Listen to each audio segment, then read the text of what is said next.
Aman bolunuzlar. Sizler bugün bizde mana şol ar bir press arkылуу түз көрүп отурасыздар.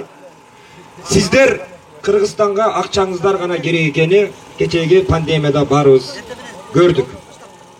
Sizler Kırgızstan üçün, mamleket üçün sizler gereksizler. Sizler Kırgızстанга сөзсүз түрдө келишиңиздер керек.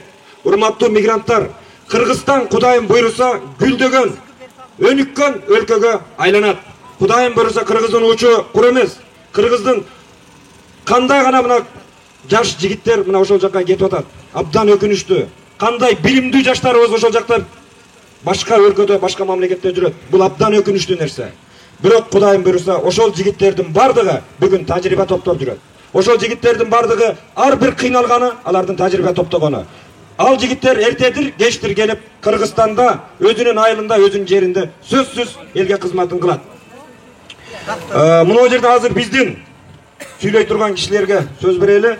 Малик Осмонов, Жогорку Кеңештин экс депутаты, палбан киши. Муну баарыбыз Кыргызстанда баарыбыз учурунда таанылып, бул киши азыр эми ал кезде спорттун түрү боюнча, күрөш боюнча Кыргызстанда эч кимди астыга салдырбаган Малик Палбан деген киши бүгүн биздин Бүтүн Кыргызстан партиянын катарында. Урматтуу мына микрофондун нарыгы. Биз бир ураан чакырайлар.